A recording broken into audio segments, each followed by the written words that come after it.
What's up, everybody? Welcome to a new episode of MUT Tips. I'm your host, Sean Taylor from the Made Up Theater, and let's jump into today's topic, improvising on your own. Even though improv is more closely associated with the ensemble, two or more people collaborating together on stage, you are still able to practice and hone those fundamentals when you are away from the stage and your fellow partners. So here are a few exercises that you can implement in that situation. So one exercise that you can practice away from your ensemble is practicing monologues, because monologues are solo performances, and they're a great way to build confidence.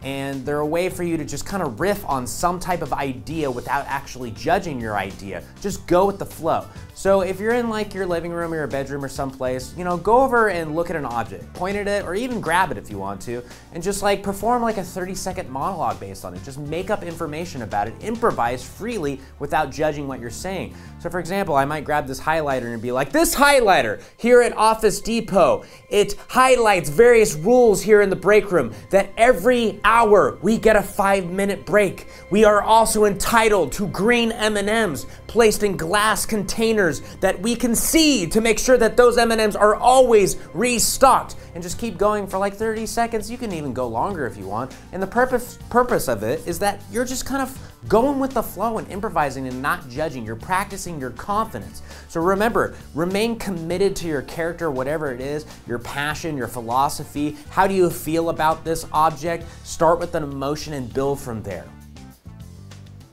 Sorry, I forgot to put shine powder on. Another way that you can practice improv on your own is object work. That is something that I've always thought is like so crucial to really conveying, an actual reality on stage, is the objects and the environment that the improvisers interact with on stage. And it's something that's difficult, and it's something that, is hard to practice. But when you're by yourself, then at that point you can practice a little more freely, because I think we don't go to object work because we're afraid of judgment. Like we're not doing object work well enough. People are like, oh, I don't believe that. So just practice it on your own. A good way to practice this is just like, imagine that there's a table in front of you right now, and there's 5 different objects on that table. You don't know what it is yet. And I want you to just look at one piece of the table and there's an object there, and just imagine what it is in your head. To me, maybe I'm imagining like, just a glass, a drinking glass. And I look at it and it's like, to me, it's like a clear glass. It's pretty big, but it's a normal size. It's got a little crack on the side. And now what I'm gonna do is I'm just gonna grab it. Pick it up and grab it. So that's my drinking glass right now. I could even interact with it a little bit. Maybe drink a little bit. Maybe there's like a Dr. Pepper in it. It's a little sweet. So I'm gonna put it down on the table somewhere. And the thing that you wanna do is like, try to maintain where it was that you put it on the table. And then grab another object. Maybe this is like, a magical wand. So I pick this magical wand up, and I'm like, oh, this is kind of interesting. It's a little thick. Look at the size, the girth. Maybe it's a little bit heavier than most wands. And then I'm gonna put it back down on the table. And do that with like 3 other objects, and then try to go back to each of them and even shuffle them around the table, because it's a way to kind of maintain continuity on stage.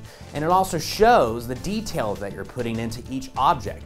There maybe is like one specific detail to each object that makes it a little bit more memorable to you as a performer as well as to the audience. So it's a great way to practice improv on your own.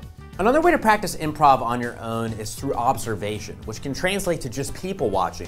So if you have like a day off one day, go to a public venue like a mall or a park or some big place with a lot of people. Have a seat and just start watching people, observe them, and see what makes them unique to get information on how you can make unique characters. Zero in on one at a time and look at them and think, wow, what makes them unique? Look at the way they move physically, look at their stature, look at their facial expressions. And then start improvising a little bit. Maybe give them a name, give them an occupation, What are some aspirations they might have? What are some flaws that they have that make them unique? Because on stage, we want to like have realistic characters on stage rather than caricatures, like big wacky characters that don't have depth.